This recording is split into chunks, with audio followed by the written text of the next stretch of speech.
Everyone knows. San Diego has a notorious female hitman. Everyone also knows that she holds a moonlight in her heart. I am that lucky person in everyone's mouth. The moonlight, with just a word from me. She studied etiquette for me. Disbanded all her black market industrial chains for me. And switched to philanthropy. She said I was pure like an angel, she was completely willing. I believed it.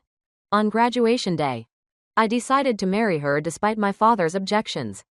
After 5 years of marriage, she followed my wishes in many ways. She, who was always decisive outside, would cook for me herself when she came home.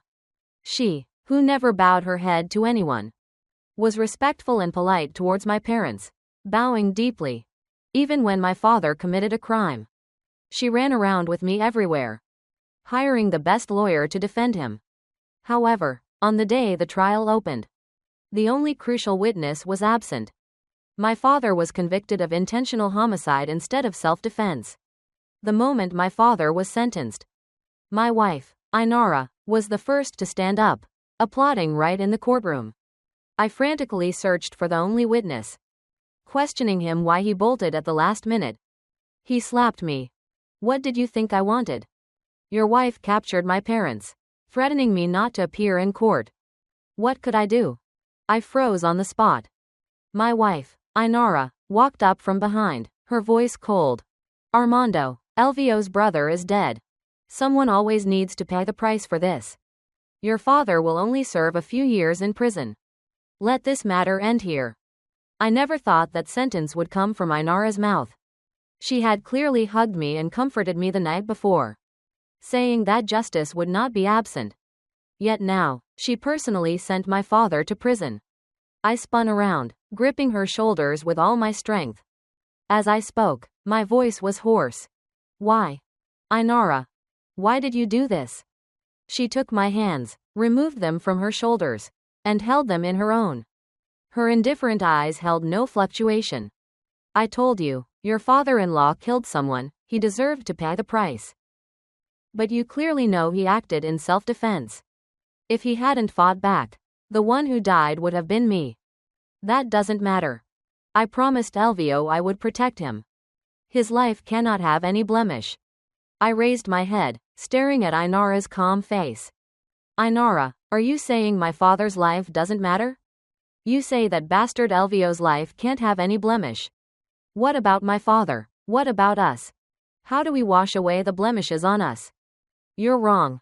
You don't need to. As Ainara's husband, who dares to speak ill of you? When your father gets out of prison, if he likes, I will send him and your mother abroad to recuperate. I laughed out of anger, tears suddenly falling. So, for the rest of our lives, we can only live according to your arrangements. Just getting by? A flicker of displeasure crossed Ainara's face. Armando, you should learn to be sensible. This case ends here. Sensible? I pulled my hand free from her grasp, my heart full of sarcasm. What if I don't want to be? Ainara looked at me, her gaze deepening, like a bottomless abyss. You should know that without the witness, no matter how many times you appeal, the result will be the same. Besides, Ainara leaned close to my ear, but her gaze gently fell behind me. You surely wouldn't want someone to die because of you, would you? My pupils suddenly dilated. Turning around, the girl standing behind me was clenching her teeth, her face utterly devoid of color. I understood. After today, she would never appear in court to testify for my father again. Ainara, you are truly heartless. All emotions transformed into disappointment, stifled in my chest. I lowered my shoulders, dragging my powerless body out. At the end of the alley, Elvio stood waiting with Ainara's jacket. Seeing me, his eyes were like poisoned blades. You're just going to walk away like that? The son of a murderer. Shouldn't you come and kowtow in front of my brother's coffin to admit your fault? I sneered. Murderer? If my father hadn't struck back, your brother would be the culprit. And you are just. Before I could finish, my mouth was covered tightly by Ainara from behind. Elvio is not wrong. Your family should have someone come and kowtow. If it's not you, then it can only be your mother. I turned my head to look at her face. unable to understand how the woman who always said she loved me could become so despicable now. The year I met Ainara, I was a college student working part-time as a dance instructor. That night, Ainara was cornered alone by her enemies in an alley. There were over 20 people on the opposite side. If it were a normal person, they would either run or die. But Ainara was no ordinary person. The title of Female Destroyer of San Diego was earned by her own hands. She took down the entire group of men alone. When she walked out of the alley, she had several bleeding wounds on her body. But she leaned against a street lamp, slowly and calmly lighting a cigarette. Looking up, a warm yellow light shone down from the second-floor window across the street. In that light, a young man was standing by the window. Ainara said, "That's how I was." Charging straight into her heart, becoming her eternal moonlight. She said that at that moment, I was like a killing warrior. Both immature and strong. When Ainara pursued me, I was afraid of her. I had a basket full of reasons to refuse. I said I only liked gentle, feminine women. She was too crude. So she paid for an airline etiquette teacher to teach her manners.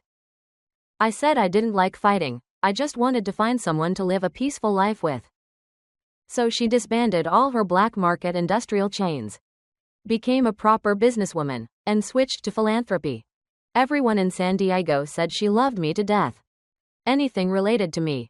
Ainara was like having her reverse scale touched, and her killer nature flared up. Yet now, she, for the sake of another man, turned my father into a murderer, forcing me to kneel and humble myself before the coffin of a hypocrite. The car arrived at the funeral home. I was pulled out of the car mercilessly by the bodyguard. As soon as I stepped into the hall, the Carlos family saw me and angrily rushed forward to hit me. Ainara frowned. Elvio raised an eyebrow and looked at her. His father killed my brother. It's not too much for my family to vent their anger a little. Miss Ainara won't mind, will she? Ainara said nothing, nor did she move. I was surrounded by Elvio's relatives. They punched my face, kicked my stomach, ripped my clothes, pulled my hair, and some even tried to stomp on my face with their feet. I couldn't take it anymore and screamed Ainara's name. Ainara, I am still your husband in name. Ainara, wrong, wrong. Before I could speak, Elvio spoke first. All right, stop. Today Ainara brought him here to kowtow before my brother. Let's show a little respect to God. The crowd dispersed, revealing my miserable state. Elvio led the way, mockingly pointing at his brother's body. Armando, I want you to admit you are the son of a murderer and apologize. In front of my brother's coffin. I hugged my torn clothes and replied with a cold laugh. Dream on. I cannot admit my father is a murderer. As soon as the words fell, Ainara's long legs stood beside me. Do as he says. Otherwise, I can only invite your mother here. My fingers tightened in my palm. My eyes bloodshot, I looked at Ainara. Ainara, do you have to go to such extremes? Ainara looked down at me haughtily, her words chilling me to the bone. It's just one sentence, it's not that serious. If Elvio wants to hear you say it, then say it for him. If you are stubborn, I can only use special measures to subdue you.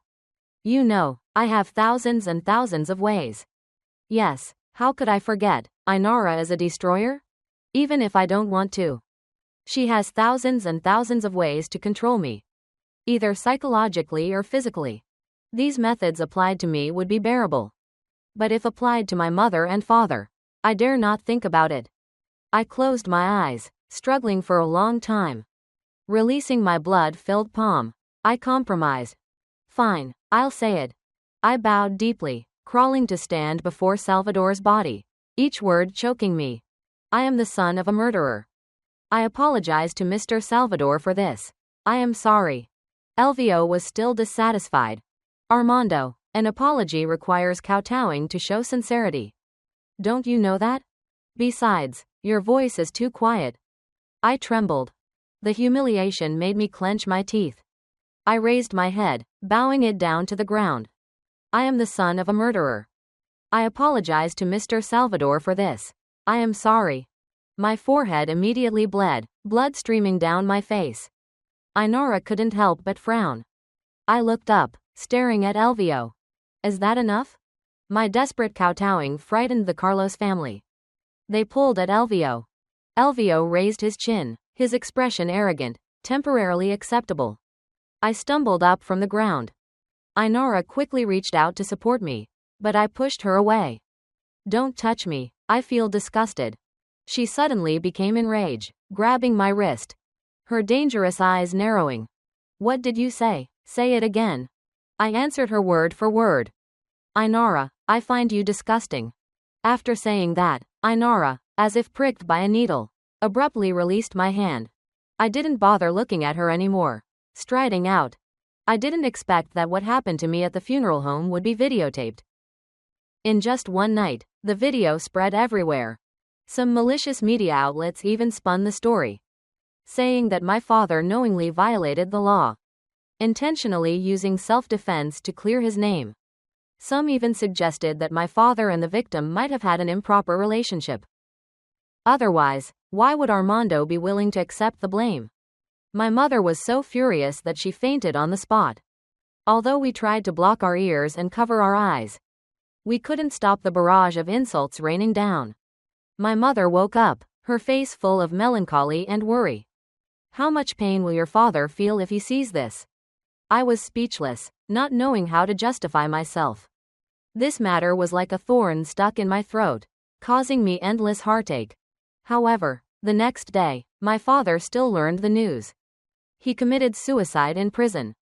Upon receiving the news, my mother and I frantically rushed to the hospital. But when we arrived, my father's ambulance was parked outside the courtyard, unable to enter.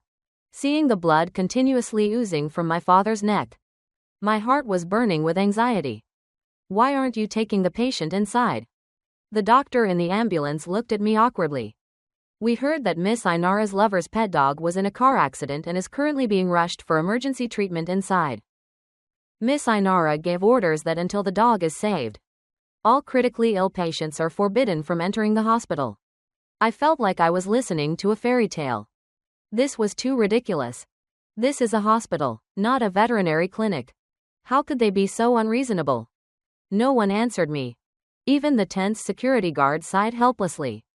Are you family? Maybe try transferring him to another hospital? The doctor pressing my father's wounds shook his head. The nearest hospital is still 10 minutes away. We don't have enough time. My breathing stopped. I turned to push the car door. I'll go in and beg Ainara. Beg her to let my father inside. But as I turned, my hand was pulled back by my father. He pulled very hard. The heart rate on the monitor also became erratic. I quickly turned back, leaning down beside the stretcher, comforting him. Dad, don't get agitated. I will definitely save you. Don't worry, okay? My father slowly opened his eyes, his hand lifted with difficulty, resting on my shoulder. His mouth opened through the oxygen mask, seemingly trying his best to give me some final instruction. The doctor reached out and removed the oxygen mask from his face. He's not doing well. Say anything you need to say quickly. I blinked. My ears were ringing. The doctor and the guard got out of the ambulance, leaving the space entirely to us.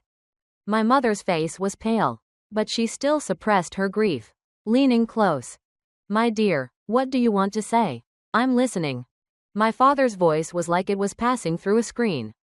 Weak and unreal, but so clear that I didn't miss a word. Don't be sad, and definitely don't go begging her. I've already begged, and I lost to them. Armando, I accepted going to prison. All I need is for you and your mother to be safe. Nothing is more important than you and your mother. Cut ties with Ainara. Armando, leave this city of San Diego. All right, I know. My mother held my father's hand, crying soundlessly. Then you can rest assured, rest assured. The heart monitor emitted a piercing beep. My father's hand slipped powerlessly from mine. I instinctively caught his hand, clutching it tightly in my palm. As if by holding on so tightly, he wouldn't leave me. A terrifying silence fell. The colossal grief was like a flash flood, completely submerging my mother and me. I don't know how long passed. My mother slowly let out a breath. She held my hand. Her trembling voice contained a fierce resolve. Armando, let's take your father home. The kind ambulance driver drove us to the funeral home. The guards handed over 2 sets of documents. After I signed them, my mother and I cremated my father. Holding the urn of ashes, my mother handed me a phone number. Armando, this is the number of your grandfather, the head of his old agency. Call him. I gripped the number, the resentment in my heart uncontrollable. My father's words clearly indicated he was threatened into choosing suicide. Did I really have to choose to flee? But looking at my mother's frail shoulders and swollen red eyes, I still dialed the number. I couldn't let my mother risk everything with me. No matter how dissatisfied I was, I had to arrange her safety first. The call connected quickly. The voice of a dignified old man came through. After a brief exchange, he told me he would arrange for someone to pick us up the next day. Hanging up the phone, my mother and I sat before my father's memorial all night. When morning came, we took the urn of ashes to choose a burial plot for my father. Initially, I wanted to bury him next to my grandmother. But I don't know if it was a coincidence or not. Right next to my grandmother's grave was the grave of Elvio's brother. I sighed. Then let's move to another area of the cemetery. We'll take grandmother's grave with us too. My mother clearly also recognized the Carlos family's grave. Nodding, intending to go with me to find the cemetery manager. Just as we turned around, Ainara appeared behind us, along with Elvio. Elvio saw the urn in my hand, his face changing abruptly. Armando, what are you trying to do? My brother is dead. Are you still not going to leave him in peace? Before I could say anything, he lunged forward and snatched the urn from my hand. Are you bringing some stray cat or dog's remains here again to disgust my brother? To protect my father's urn, I forcefully pushed him away. He yelped in pain and fell backward. Ainara behind him caught him. Are you okay? Elvio shook his head, but his hand clutched his chest, where he was hit. Ainara's face instantly darkened, like ink. She took 2 steps forward, raised her hand, and powerfully slapped the urn out of my hands. Although I was prepared, I was still no match for her, a veteran of countless battles. The urn flew into the air, and the silvery white ashes scattered, falling all over me. I looked down at the silvery white ashes on the ground, my vision turning red. Ainara, do you know whose ashes you just struck? Ainara bent down, her slender fingers picking up the urn, which had broken into 2 pieces on the ground. Whose is it? What does it matter to me? I only know you harmed someone you shouldn't have. As soon as the words left her mouth, Ainara raised the broken urn in her hand and slammed it hard into my shoulder. I stood frozen on the spot. My heart felt connected to my left shoulder, numb and painful. Armando. My mother rushed over, but didn't dare to touch my shoulder. She cried and cursed Ainara. You beast, what have we ever done wrong to you? That you would treat Armando? Treat my dear so unjustly? I used my right hand, which I could still move, to hug her, gently comforting her. Mom, stop. Blame my blindness. For believing words I shouldn't have, and loving someone I shouldn't have. Upon hearing this, Ainara's eyebrows slightly twitched. She finally looked up, staring directly at me. But I didn't want to look at her anymore. Not even once. I gently patted my mother's back, released her, and slowly knelt down to gather the ashes. A warm liquid flowed down from my left shoulder, down my arm, drop by drop, mixing with the silvery white ashes. Ainara just stood there, watching silently. Even when Elvio called her, she acted as if she couldn't hear him. It gradually grew dark. My mother and I finally managed to collect all the ashes and dirt into my jacket, before the wind picked up. As we were leaving, Ainara stepped in front, blocking our path. Armando, whose ashes are these? Say it again. Say it this time, and I will believe you. I smiled at her. The laugh was very faint. Ainara, it no longer matters. Like you said, it has nothing to do with you. From now on, there is no relationship whatsoever between us. I raised my hand, pushed her away, and left the cemetery with my mother without looking back. We bought a new urn for my father. Then asked the cemetery staff to retrieve my grandmother's ashes as well. Arriving at the front door of our house, a tall young woman was waiting. I knew the person sent to pick us up had arrived. Inara stood in the cemetery for a very long time. She didn't know what was wrong with her. She was clearly fed up with me, but when she heard me say I loved the wrong person, she felt unbearably uncomfortable inside. She blocked me, instinctively wanting to salvage something. But I, the person whose eyes were previously always filled with love, now only held coldness. Inara began to feel panicked and restless. Elvio walked over and pulled her. For the first time, Inara felt annoyed. She pulled her hand away, telling the driver to take him home. She returned to the mansion alone. Every corner of this mansion was filled with our sweet memories. Inara turned and went upstairs, opened the safe, took out the red marriage certificate, and looked at it for a long time. She thought, that's right, we haven't divorced yet. I am still hers. What if I was temporarily lost? I would eventually return to her. She shouldn't be so calculating. But lying on the bed, Inara couldn't fall asleep. Closing her eyes, all she saw was the scene of me with a bloody left arm collecting the ashes. She opened her eyes, irritably kicking the headboard, got up, and went downstairs to the living room for a few bottles of wine. Only when completely drunk did she return to the room, clutching the marriage certificate to her chest, and fall into a deep sleep. Waking up the next morning, the photo on the marriage certificate was torn. The half belonging to me was missing. Her eyelids twitched constantly, making her extremely panicked. She threw back the blanket, searching all over the bed. Finally, she found it rolled up in the blanket. The photo was crumpled and damaged. It couldn't be pasted back together. She was annoyed, using a teacup to press down on the photo for a long time. Finally, she was forced to accept this fact. Elvio brought breakfast. Inara was frowning, making desperate calls everywhere, asking if there was any place that could restore ID photos. Elvio leaned in, saw the pieced-together marriage photo, and a flash of resentment flickered in his eyes.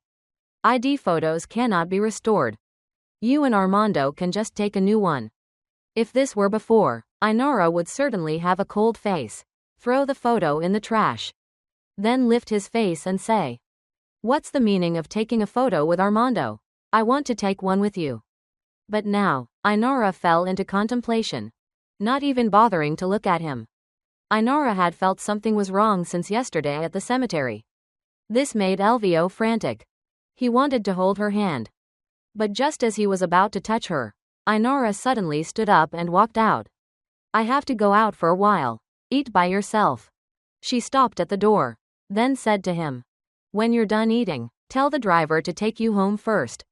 Elvio was almost insane. When had Inara ever chased him away? It must be Armando. It was this bastard who was up to something. The dead bastard still wouldn't rest. He thought this. Looking up, he saw the wedding photo of him and Inara on the wall. And he grabbed a chair and smashed it. Inara didn't know the house had been vandalized. She carried the marriage certificate and wandered the streets for a long time. She wanted to go to the Civil Affairs Bureau to ask. But halfway there, she thought it would be better to just find Armando and retake the picture. But what reason could she use? She couldn't humble herself, as if she were actively suing for peace. But looking at the marriage certificate with half the photo missing, she still drove to Armando's apartment building. What did she need a reason for? Armando highly valued this marriage. Last time he lost his wedding ring, he was worried to death. How much more this marriage certificate? But Inara knocked on the door for a long time, only receiving an empty echo. She stood in the hallway, calling Armando. The phone kept reporting that it was switched off. Messages received no reply either. Just then, the neighboring aunt came out to take out the trash. Seeing Inara, the aunt asked, "Aren't you Armando's wife, from Joe's family? Are you looking for Armando?" Inara vaguely nodded.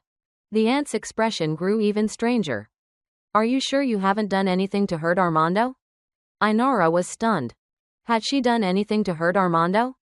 Not letting the witness appear in court was because Elvio said The witness was her father-in-law's student and would definitely favor him. She thought it made sense. Moreover, Elvio's brother really died, that was the truth. As for Elvio, Ainara was indeed very good to him. That was because he had helped her. Ainara had promised him.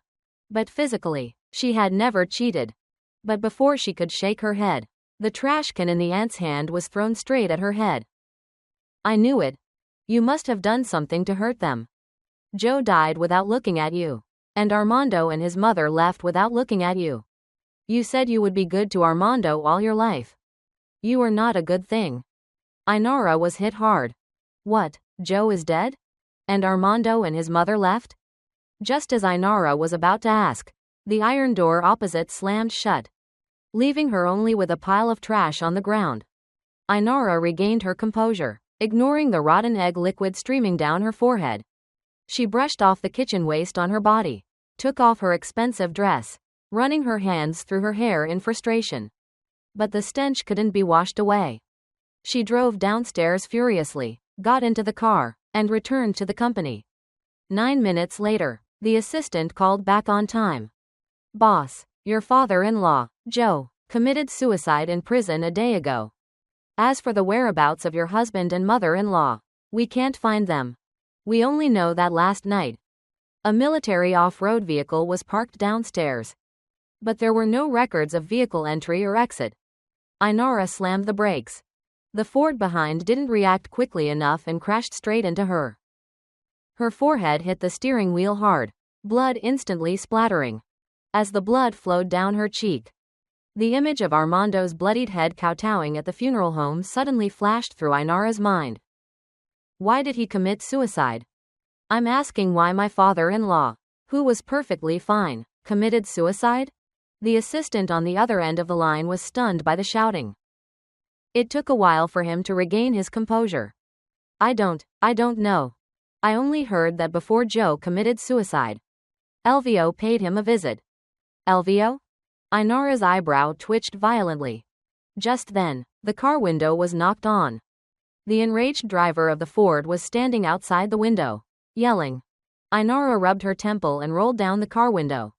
Before the opposing driver could speak, he heard her roar. Get out. I don't know if it was because her face was too recognizable, or because the blood and rotten water on her head scared the driver. The driver froze for a moment, hurriedly bowed his head, and then turned and ran away. Ainara put a cigarette from the case into her mouth. Before she could light it, she irritably crushed the cigarette into several pieces and threw it out. The assistant on the other side didn't dare to hang up, only quietly listening to the movements on this end. Investigate the cause of my father-in-law's death and Armando's whereabouts. I want to know everything. Ainara hung up after speaking. Ignoring the dented front bumper and rear trunk, she turned the car around and sped back. Arriving at the mansion, all she saw was a battlefield. The photos of her and Armando were shattered on the floor. The couple's cup Armando had given her was broken into fragments of porcelain.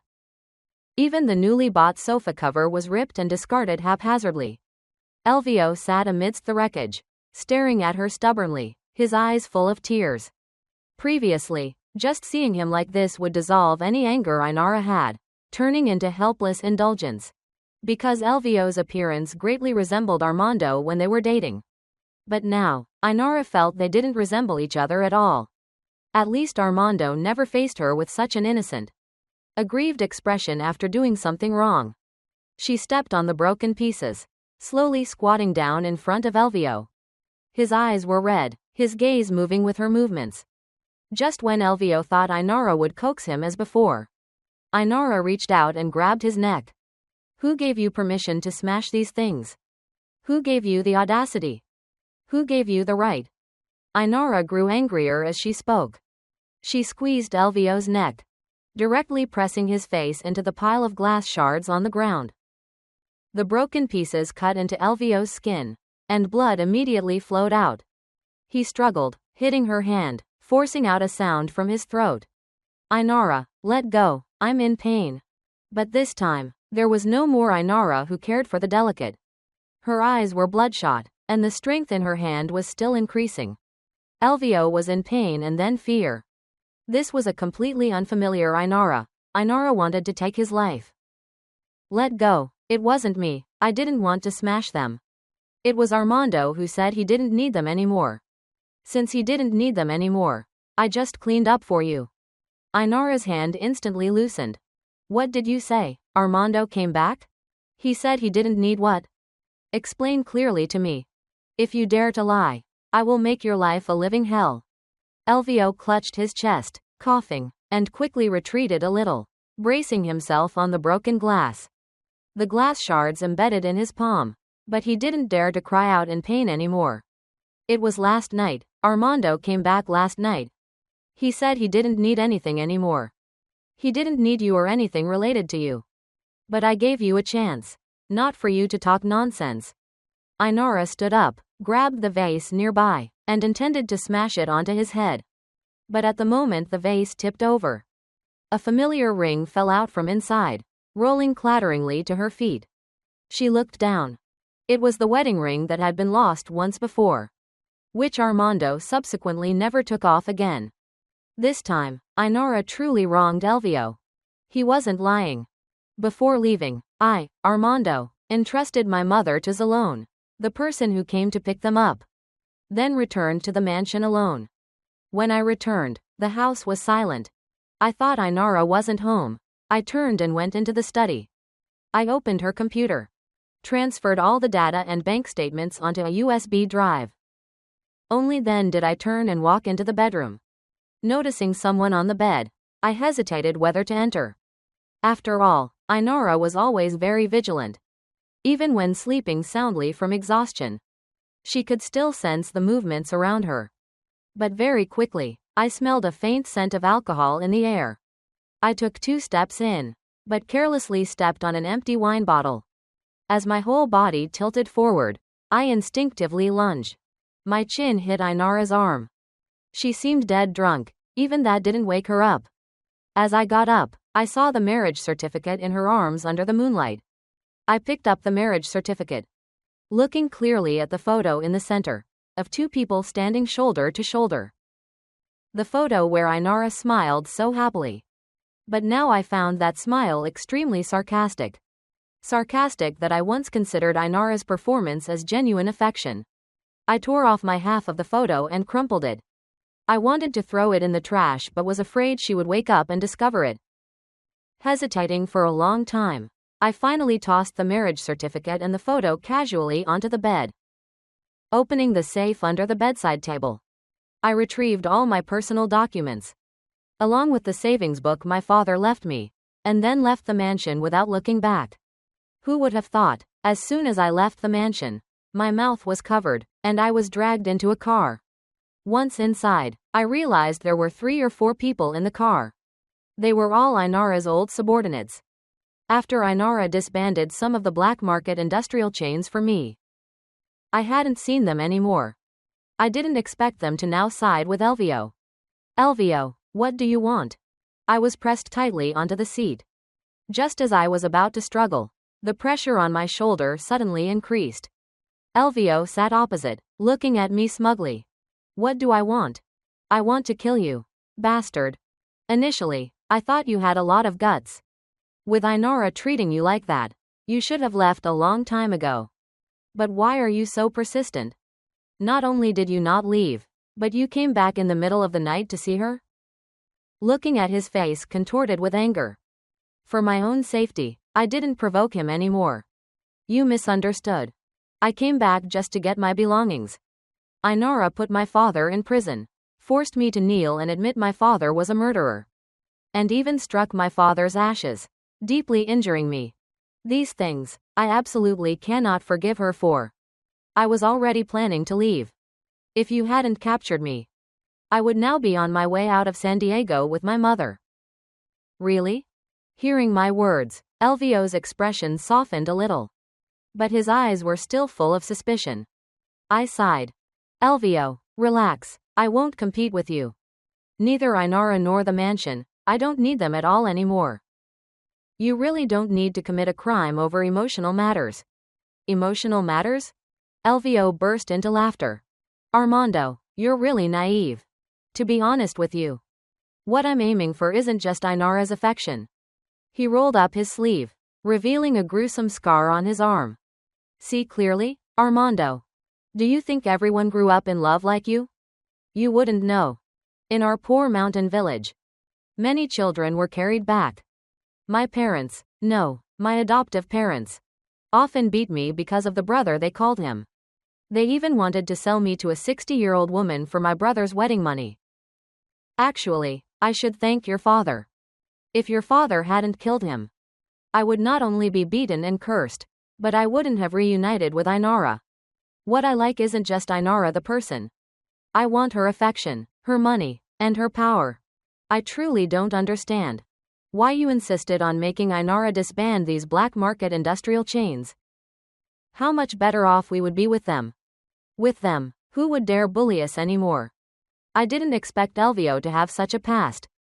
But at the same time, I didn't understand. Since my father helped you, why did you still want to harm him and send him to prison? Naturally, to break up you and Ainara. If I didn't do something to drive a wedge between your feelings, how could I have the chance to become her man? My whole body went numb. Something in my head suddenly became clear. So, you deliberately videotaped what happened and posted it online? The goal was to force my father to his death? To place a sea of blood hatred between Ainara and me, making it impossible for us to ever get back together? 2 parts admiration flashed in Elvio's eyes. You're not completely stupid. However, that's what I wanted you to think. No matter how chaotic things are outside, information in prison is always slow. So, I personally brought the video to the prison. I told your father that it was only because of him that you were threatened and humiliated. He should die. I never expected your father to truly love you and your mother so much. He was dead in just one night.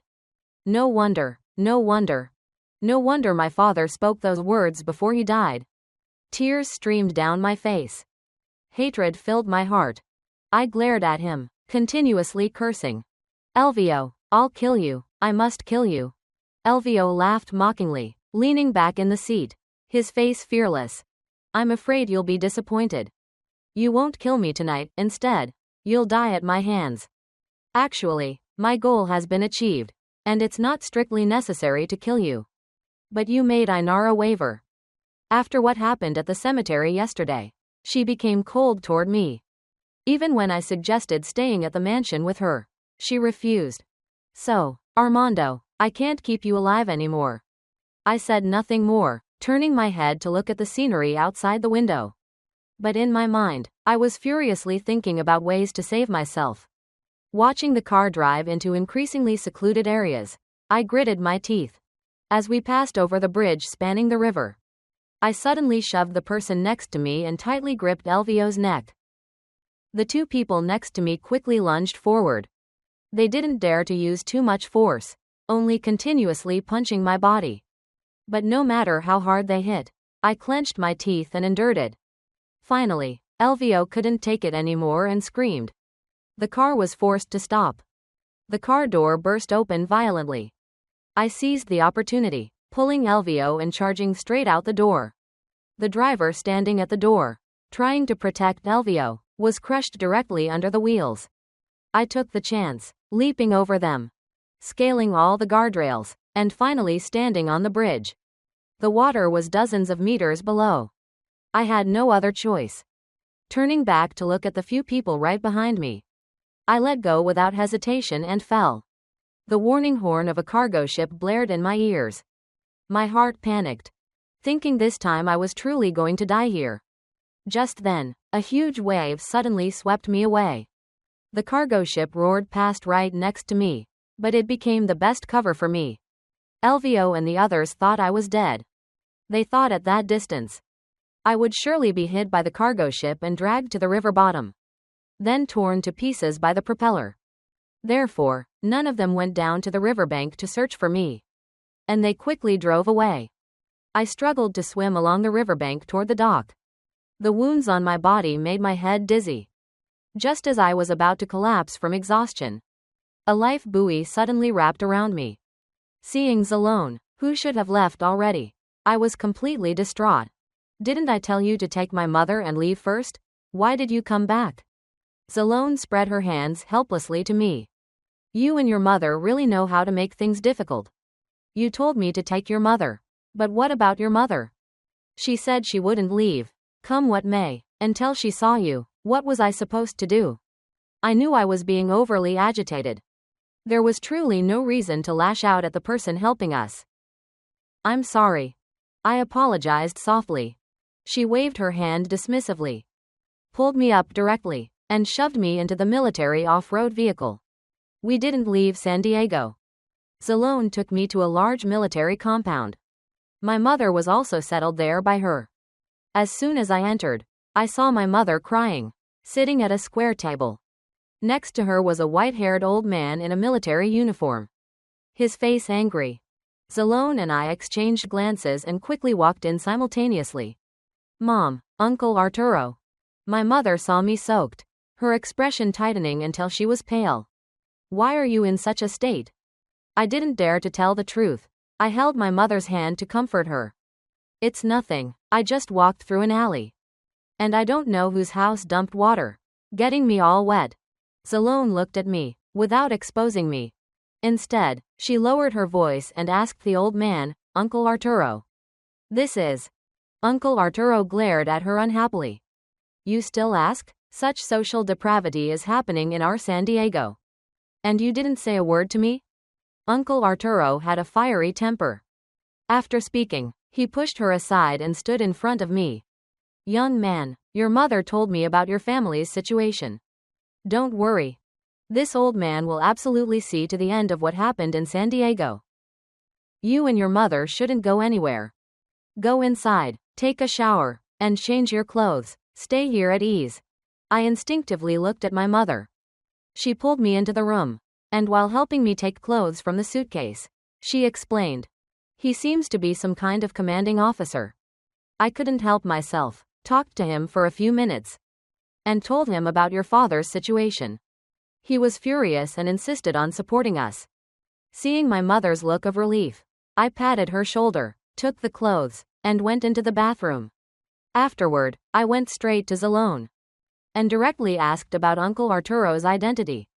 Zalone told me that this gentleman was on the same level as my grandfather. He had several first-class medals at home. The type of person who could make all of San Diego tremble just by stamping his foot. Seeing my jaw drop in surprise, my eyes filled with a slight calculation, Zalone smiled. As for your father's matter, if you have enough evidence, you can definitely trust Uncle Arturo. This Uncle Arturo is a man of integrity, who doesn't tolerate injustice. Following Zalone's advice, the next day, I placed the USB drive and a voice recorder in front of Uncle Arturo. The data on the USB drive. I didn't know if I could find evidence of Ainara's crimes. But in the voice recorder, there was a recording of the time I was in the car. Elvio would never have dreamed that I was carrying a voice recorder that day. Initially, I had this intention, actually to deal with Ainara.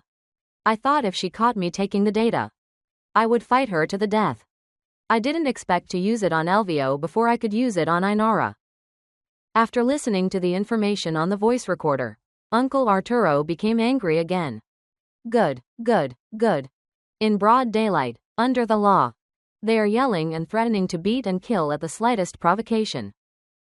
And they even deliberately forced a person to their death. Zalone brought a computer out of her room and plugged in the USB drive. After searching for 3 days, no useful evidence was found. Zalone was exhausted beyond measure. Her hand, holding the mouse, slipped and opened the auto backup function of a chat software. There was a sum of money transferred to an overseas account for the witness girl's family. Thinking of that girl, I led Zalone to look for her house.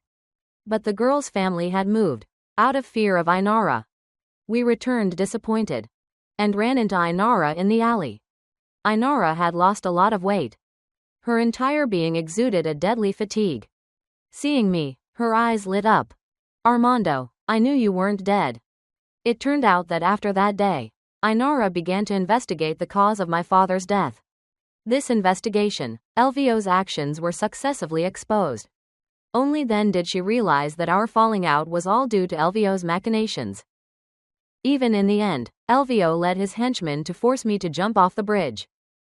In that moment, she realized that the person she had loved all this time seemed to be only me. She began to forget her promise and feelings for Elvio. She captured Elvio and the few thugs, torturing them, taking Feng Kuang, a state of frenzy. Often revenge. Elvio, overly tortured, spat at her and cursed. You think it's all my fault? Aren't you the one who was two-timing? Don't forget, you forced Armando to kneel before my brother. You gave the order not to let the ambulance into the hospital. You also struck his father's ashes and hit him. How hard did you hit Armando? Do I need to remind you? Shut up. Ainara went crazy. She used an electric shocker on Elvio's tongue. Then broke all 10 of his fingers. Afterward, Ainara mobilized everyone to search the river for me. She didn't believe I was dead. She could only wander the alley every day, hoping I would come looking for the witness girl's family. For 3 days, Ainara lived in fear. Now seeing me, her eyes suddenly shone brightly. She rushed to hug me. I took a step back, blocked from behind by Zalone. She stopped, her gaze hostile towards Zalone. Armando, who is she? I looked at her coldly. It has nothing to do with you. How can it have nothing to do with me? Armando, you are my husband, we are not divorced. Before she could finish, my fingers intertwined with Zalone's, clasping them tightly. So what? We're not divorced. Didn't you still carry on with Elvio? Ainara's face went pale for a moment. It's not like that. Armando, there are many misunderstandings between us. I interrupted her. There are no misunderstandings. I know Elvio lied to you about many things. But the person who truly hurt me is you. It has always been you. Ainara, don't dream of pretending to be affectionate to whitewash yourself. Both you and Elvio, I will spare neither. After speaking, I pulled Zalone and walked away. Afterward, Ainara came looking for the large military compound. She knelt at the gate until her knees were raw, but she couldn't meet me. When Uncle Arturo told the guards to throw her out, he only relayed one sentence. If you have something to say it in court. Ainara understood. To meet me once, she mobilized all her power, found the witness girl's family, and brought them to the gate of the large military compound. San Diego was buzzing again. They said Ainara loved me so much she was willing to be sent to prison by me. I only found it ridiculous. What did Ainara think love was? To love someone, yet still freely hurt that person? A few days later, the lawyer Zalone found helped me appeal my father's case. After we submitted the evidence, the police stormed Ainara's mansion. There, besides the physical wreck that was Ainara, there was also the unrecognizable Elvio, and 4 thugs with broken bones. This time, Ainara did not use her influence to defend herself. She stayed in the detention center for half a month, admitting that she did not regret the crimes I filed against her. When the case finally went to court, Ainara didn't even hire a lawyer. Only when she saw me, her eyes lit up, and she smiled. The trial ended. Ainara was sentenced to 6 years in prison, in addition to the charge of obstructing a witness that I filed. She was also convicted of illegal confinement and intentional assault. As for Elvio, for intentional homicide, incitement to suicide, unsuccessful, and egregious circumstances, he was sentenced to 30 years. The remaining 4 thugs were all sentenced to 10 years. As she was being led away, Ainara couldn't take her eyes off me. Tears welled up in her eyes, and she asked me, Armando, I have accepted the legal punishment according to your wishes. Can you forgive me? I merely looked at Ainara faintly. I forgive you. Then can you return my father's life? Her face went ashen, and she allowed the police to pull her away. Leaving the courthouse, Uncle Arturo lamented with regret. Alas, this old man has no more use for his strength. You young people are strange. When your heads are hot, you love passionately. Then when they're hot again, you turn on each other and kill. Then when they're hot again, you disregard everything, dying to atone. Oh dear, it's still because life is too peaceful. In our time, evil was evil to the end. Good people were resolutely incompatible with dark forces. My mother and I looked at each other, both with tears in our eyes. My father's injustice was finally vindicated. After the news was published, many netizens who had previously cursed us left apologies. They praised my father as a hero who saved a young girl, helping her avoid a life of misery. Some of my father's former students also spoke up. They all said my father was a very good teacher, kind and gentle. Many people said they wanted to send flowers to my father, but they couldn't find his grave. The Carlos family was branded as a nest of troublemakers. Salvador's grave was always covered with filth. Some people who knew a bit of magic even drew talismans on his grave, saying they wanted his soul to be scattered, never to find peace.